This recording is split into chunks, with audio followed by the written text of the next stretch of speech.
guys, welcome back to my channel. I'm going to be finishing up chapter 1 today. So let's get started. Just took this year to finish his book. He worked on it for a while in the old house, shut in his study, but even though he was officially on leave from teaching, the students kept stopping by. I just thought I'd drop in for a minute to see Dr. Chalmers, they'd say, standing on the porch, looking embarrassed. My mother would say, Dr. Chalmers can't be disturbed. And then my father's voice would call from upstairs, let them in, Lydia. I want to stop for coffee anyway. So my mother would bring them in, and they would stay for hours having coffee, talking to my dad. And then he would invite them for dinner, and Mother would add some noodles to the casserole, wash under head of lettuce for the salad, would quickly peel a few more carrots of the stew. We would take hours eating because everyone talked so much, and my father would open a bottle of wine. Sometimes it would be late at night before they left. I would be in bed by then, listening to the clock chime across. Hold on.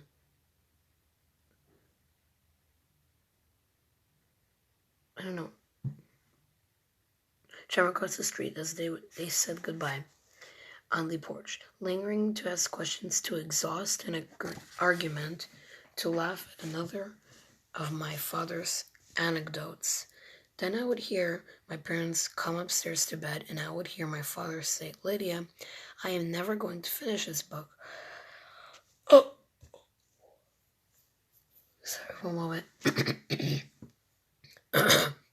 Sorry, my voice kind of sounds a little dry or something. The title of the book is The Dialectic Synthesis of Irony. When Dad announced it, very proud of it, at dinner one night, Mom asked, can you say that 3 times fast? Molly and I tried and couldn't, and it broke us up. Dad looked very stern and said, it is going to be a very important book. Molly said, what is? And he tried to say the title again. Couldn't, and it broke him up too. He tried to explain to me once what the title means, but he gave up. Molly said she understood it very well, but Molly is full of bulls sometimes. It was at breakfast the Saturday morning before Thanksgiving that Mom and Dad told us we were leaving the house in town. I had figured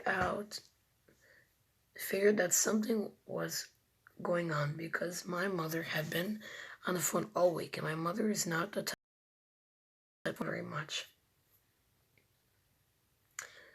We found a house, Mom said, pouring more coffee for herself and Dad out in the country so that your father can have some peace and quiet. It's a lovely house. Girls, built in 1840 with the big fireplace in the kitchen. One moment. Dang it.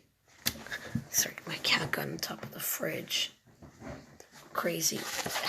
Pretty active cat. Okay. So, in 1840 with the big fireplace in the kitchen.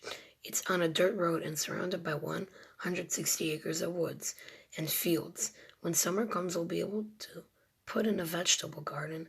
Summer.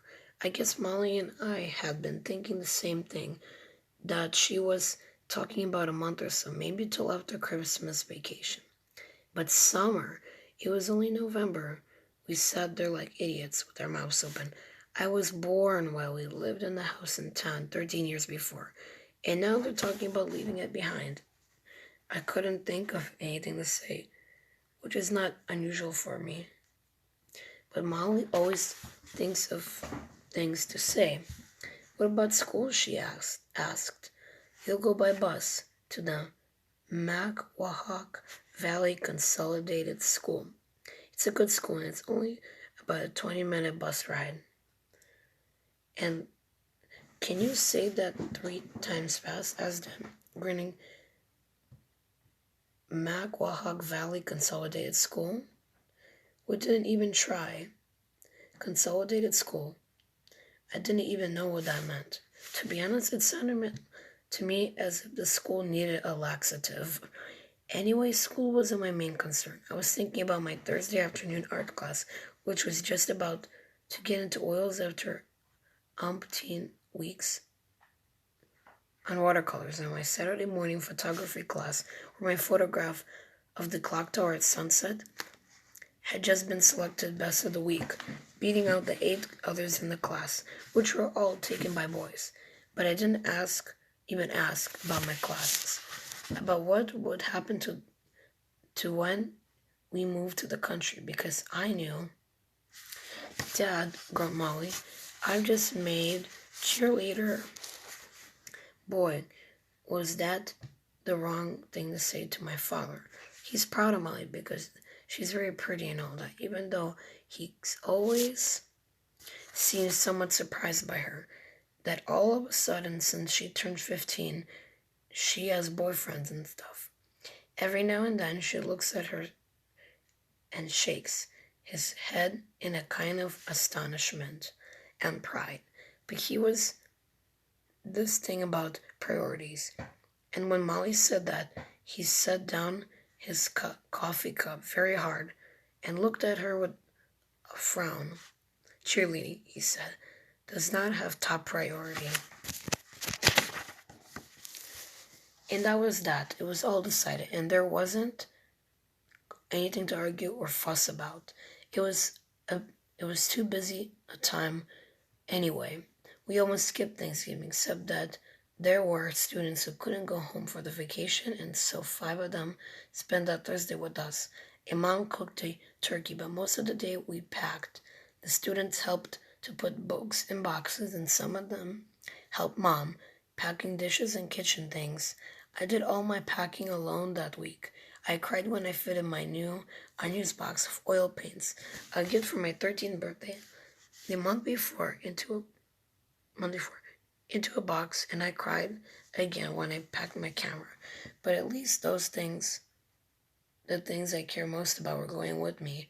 Molly had to give her blue and white cheerleading outfit to one of the substitute cheerleaders, a girl named Lisa Halstead, who pretended to be sad and sympathetic, but you could tell it was phony. She couldn't wait to get home and try on that pleated skirt.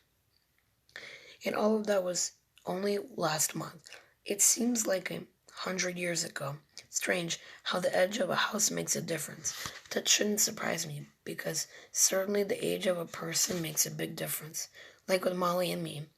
Molly is 15, which means that she puts on eyeshadow when Mom doesn't catch her at it. And she spends hours in front of the mirror arranging her hair different ways. She stands sideways there too, to see what her figure looks like, and she talks on the phone every morning to her friends, mostly about boys. Okay. It took her about 2 days to make friends in the new school.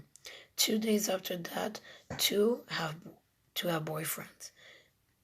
And the next week, she was chosen as a substitute cheerleader.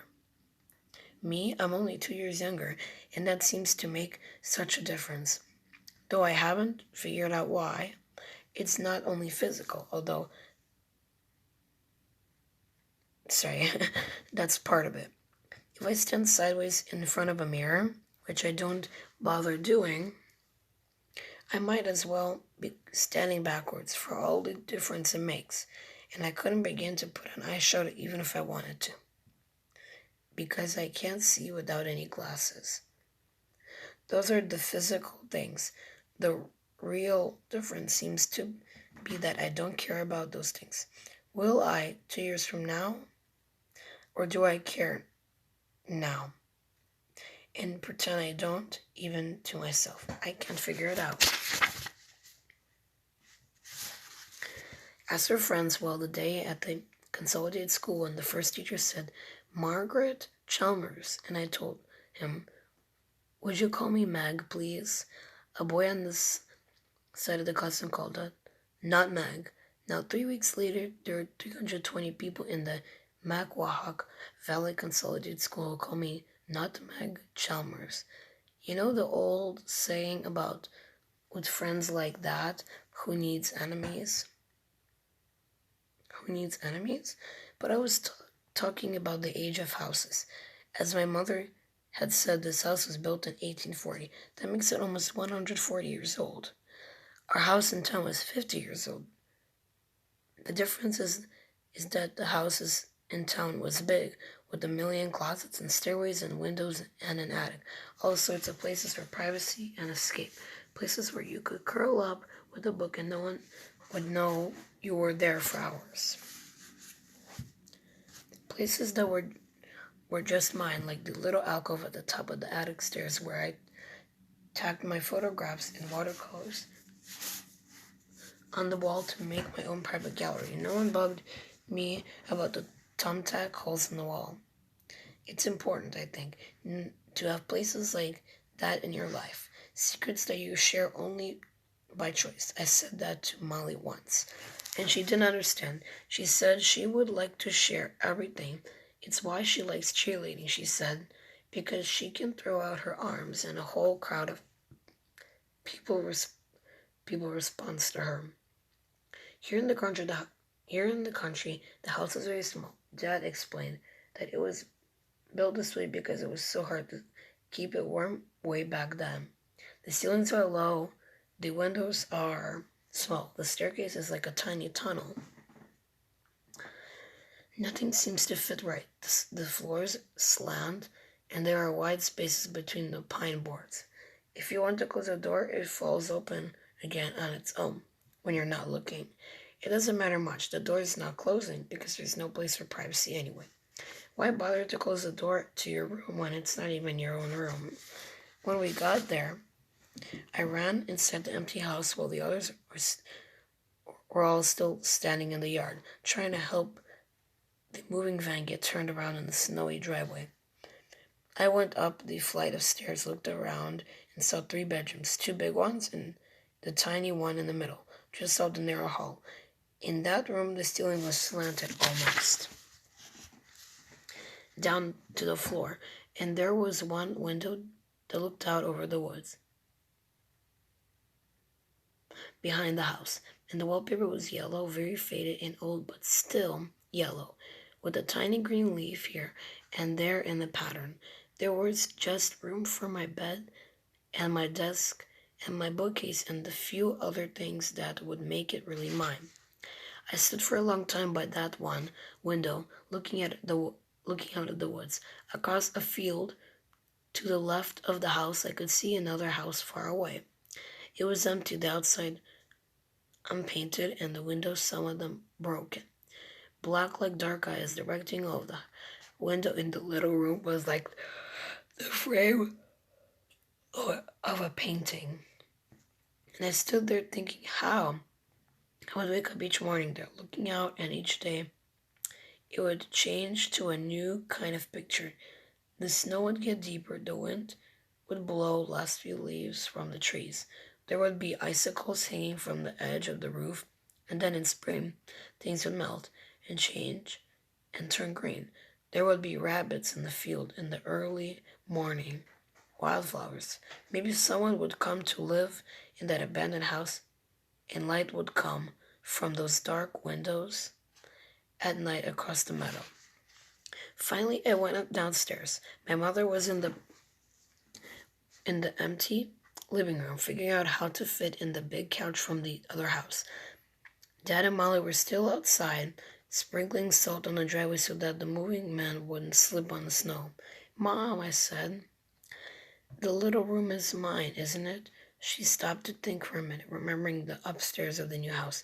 Then she put her arm around me and said, Meg, the little room is for Dad's study. That's where he'll finish the book. You and Molly will share the big bedroom at the end of the hall, the one with the pretty blue flowered wallpaper. Mom always tries to make things right with gestures. Hugs, quick kisses blown across the room, waves, winks, smiles. Sometimes it helps. I went back upstairs to the big room that wasn't going to be all mine. From the windows I could still see the woods. and part of the empty house across the field, but the view was partly blocked by the big gray falling down barn that was attached to our house on the side. It wasn't the same. I'm pretty good at making the best of things, but it wasn't the same. Now, just a month later, just 2 days before Christmas, the house looks lived in. It's warm and full of the sound of fires in the fireplaces, the sound of Dad's typewriter upstairs, and full of winter smells like wet boots drying, and cinnamon because my mother is making pumpkin pies and gingerbread. But now Molly, who wants more than anything to throw out her arms and share, has drawn that line because I can't be like those crowds who smile at her and share back. Okay, guys, I finished chapter 2. Hope you guys enjoyed watching or listening, and we'll see you in the next video. Bye.